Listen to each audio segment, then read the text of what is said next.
Varuna.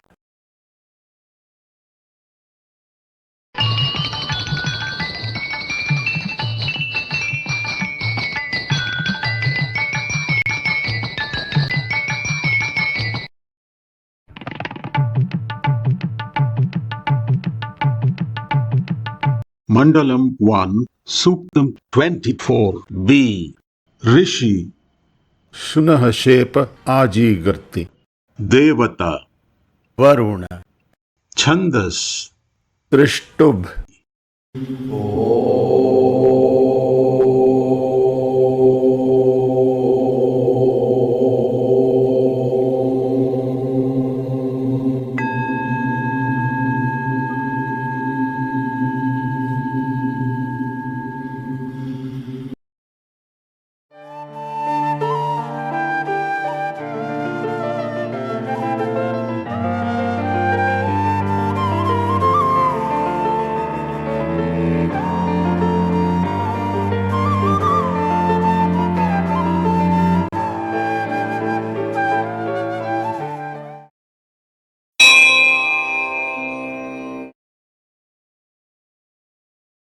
Mandalam 1, Suktam 24, Rik 9.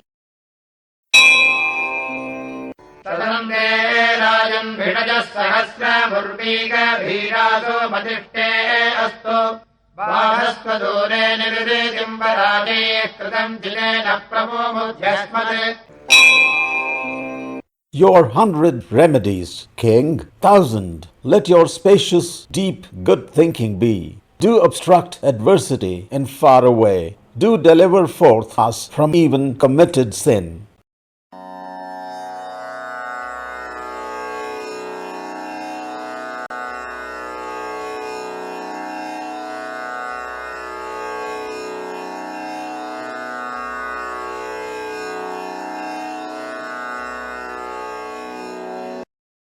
Varuna and deliverance from sin. The terms 100 and 1,000 are used in Vedic parlance for a very large number or a complete set of something. Varuna, as the repository of all truth, has a wide and deep good thinking as a consequence. His wisdom anticipates possible adversities and enables corrective processes to keep such propensities in nature or individuals in check. Deliverance from committed sins needs to be understood in a sense other than literal. Truth and discernment are bestowed and instilled in us by Varuna by his conduct, observances, and his total adherence to truth. The deliverance that we obtain is deliverance from the tendency to commit sin and the fortitude to accept and see through the consequences of the sins already committed. This indeed is the true dispensation of justice, wonderfully explained through metaphoric formulations.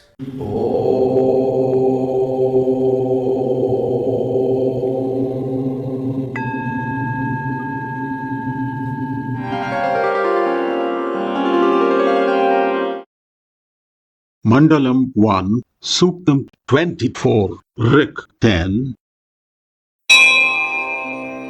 अमीयरक्षानिहीतास उच्चानक्कन्तदृश्रे गुहासिद्धिवेजुः अदब्धानि वरुणस्य व्रतानि विजागासश्चन्द्रमानत्तमेति Those stars, those that are placed above, night visible, where even have gone by day, unalterable rule-based deeds of Varuna, to night shining moon goes.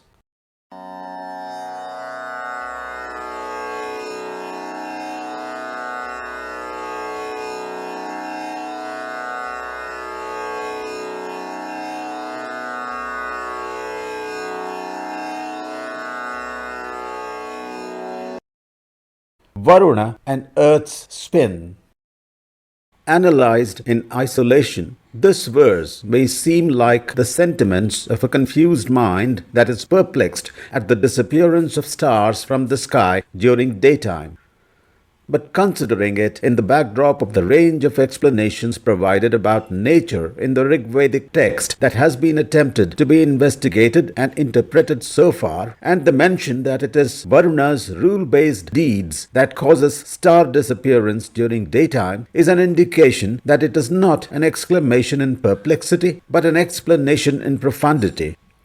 The Earth's spin and changes in its rate of spin in geological time can be directly attributed to Varuna. When the identity of Varuna is enhanced to include the flow of magma in the Earth's mantle, this fact and the constant redistribution of mass as water that happens on its surface are the causes for the Earth's spinning around its axis. It is verily Varuna's rule-based deeds that causes the earth to spin, its axis to tilt, the bright moon to vanish completely for one night in a lunar month, and the stars to disappear during daytime.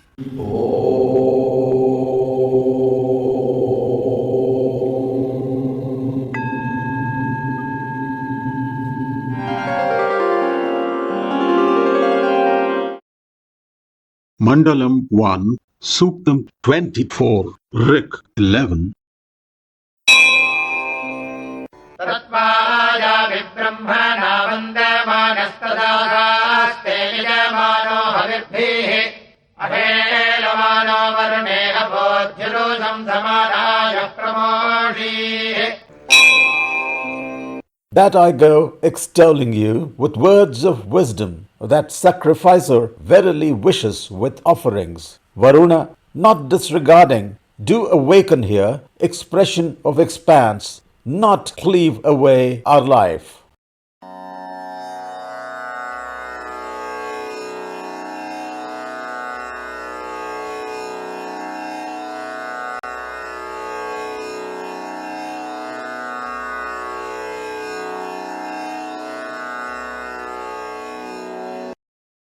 Preordainment and distinctions. The imploration to Varuna for a preferred outcome is more like a declaration that this is impossible. Varuna may be many things, but he himself is bound to act by rules and can make no exceptions. Extolling and offering are merely expressions of celebration on the part of mortals at being able to understand Varuna's awesome capabilities.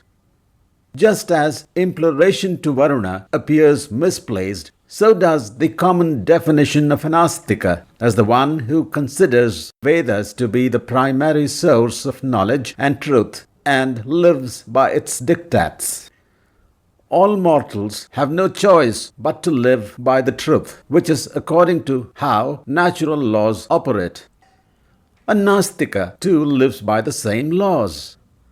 The manner in which the two are inclined for or against Vedic thought is also determined by the same laws, or the universal script.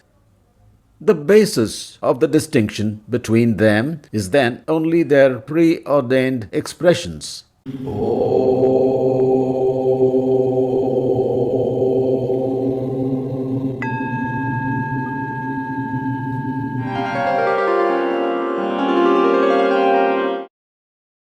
Mandalam 1, Suktam 24, Rik 12. तदिन्नक्तं दद्दिवामह्यमाहुस्तदयं केतो हृद आविचष्टे सुरस्य भोजमह्वद्गृहीतस्सो अस्मान् राजा वरुणो मुमोक्तो. Indeed, they say for me, that night, that day, that this judgment of heart perceives, one to whom ceased Shunashepa called, King Varuna, may he liberate us.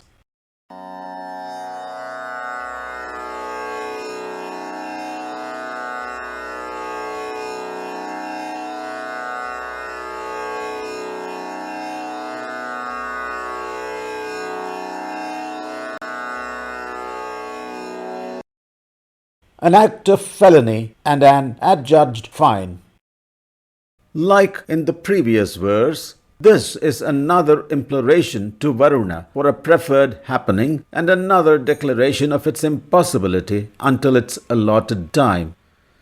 To yearn is an unavoidable mortal trait. A child yearns to grow up quickly to be an adult. Youth yearns for material riches and fame. Families yearn for children. The old yearn for an extended lifespan if they are healthy, or for death if they aren't. And those who are bestowed much knowledge, the seers, yearn to become conscious of the Supreme. The first lot of mortals aren't aware why they yearn so, while the seer is, and yet yearns, as that is the way of mortals.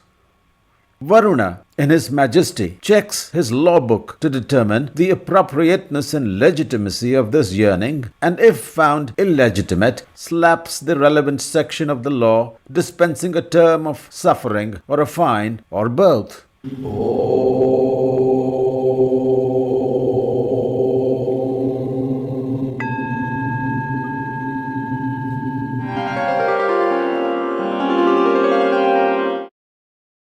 Mandalam 1, Suktam 24, Rik 13. तस्य भोत्यक्मग्रभीतस्पृष्ट्वादित्यम् द्रुपदेषु बद्धः अवैयम् राजा वरुणस्य सृज्यात् विद्वान् रब्धो विमोक्तुपासाने. Because seized, tied upon 3 pillars, Shunashepa called Aditya, King Varuna, the invincible knower, may he release him, may he untie the ropes.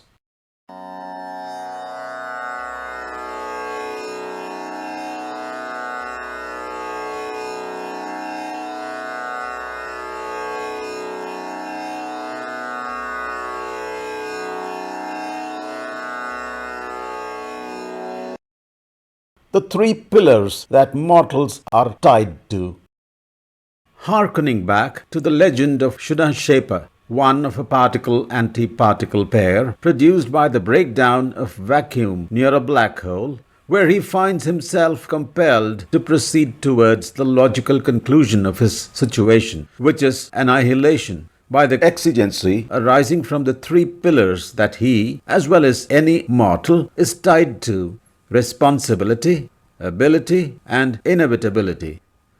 The black hole, representing a singularity, the conceptual unmanifest supreme, or the unfathomable script of existence, represented by Varuna in the manifest universe, comes to his rescue, releases his bonds, and takes Shunashepa into itself. Being a mortal with a pending script, he is released back into duality to be able to do the good work of disseminating the experience of truth bestowed upon him during this happening to other mortals through his compositional contributions to the Rigvedic text. The circumstance of Shunashepa directing his prayer to Aditya, the sun, as Indra, but Varuna, also considered an Aditya in another context, doing the rescuing act, yet again points to the truth that all divinities are manifest facets of the unmanifest Supreme, distinguished as separate entities by mortals for their understanding of existence.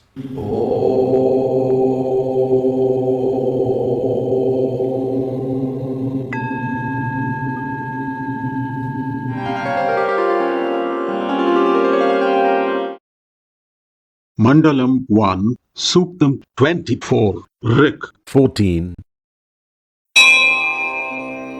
अवदेहेलो वरुणनमो अभिनवयज्ञेभिरीमहे हविर्भिः क्षयन्नस्मभ्यमसुरप्रजेताराजन्येनाम् शिशिस्रतः कृतानि. We wish your displeasure away with obeisances, Varuna, away with sacrifices, with offerings. Ruler, Asura, omniscient, king, may you remit for us the sins that are done.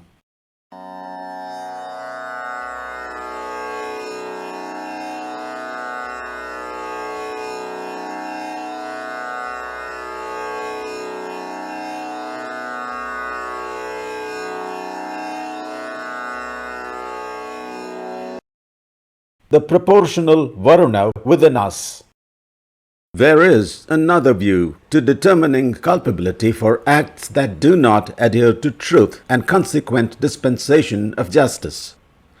Considering the adage that any mortal body is a fractal replica of the universe, its conscious awareness is a similar fractal of the unmanifest Supreme. By logical extrapolation, the consciousness of the mortal body must be able to write its own script for its own proportional universe, manifest as its own gods, establish its own trial courts, and dispense its own justice. The mortal consciousness then controls the trajectory of its limited journey through existence, needless to say, in conjunction and consonance with the overall universal script. This makes it possible to remit the sins committed by the mortal body and mind in a manner that the levy of the universal court is paid without appeal and the punishment imposed accepted happily. This is perhaps what is meant by saying, "Wish away displeasure with sacrifices and offerings." With due obeisance to the Supreme Consciousness, the local counterpart absolves itself of culpability upon its resolve to henceforth live truth, yet accepts the inevitable punishment with a sense of obligation. This scheme, replicating the theme of the universal disciplinary process, grants a little more scope to individual endeavor and enterprise.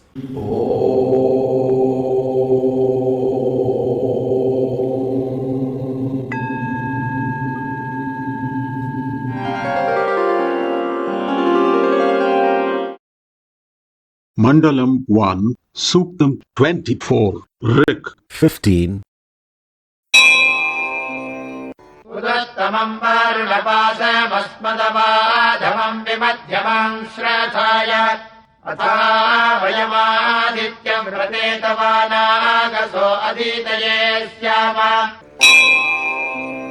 Varuna, do untie from us upper rope upwards, lower downwards, middle in proper order. Then, Aditya, we become blameless for Aditi in your law of conduct.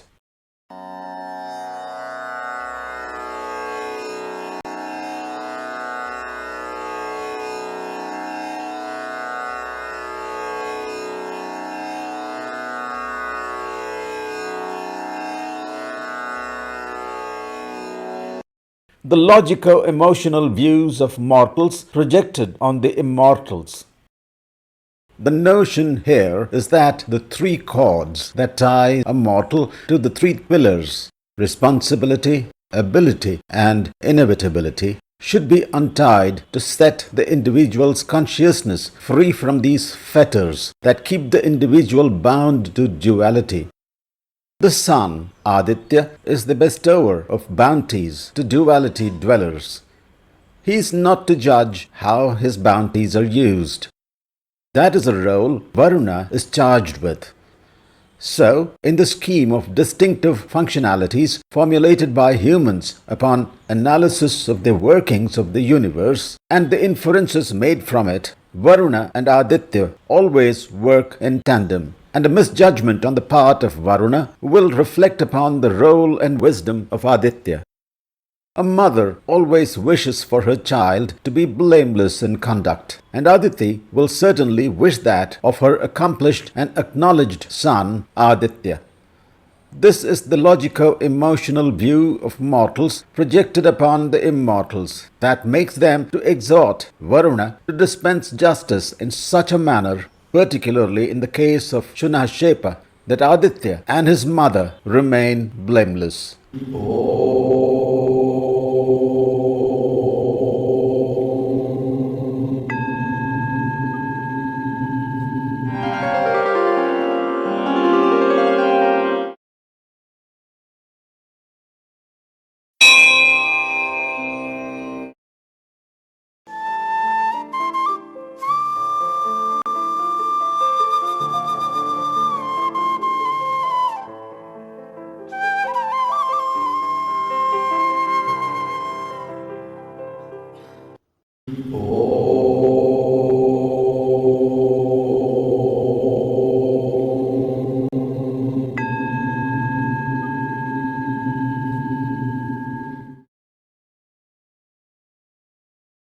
If you found this video informative and relevant, please like and share it.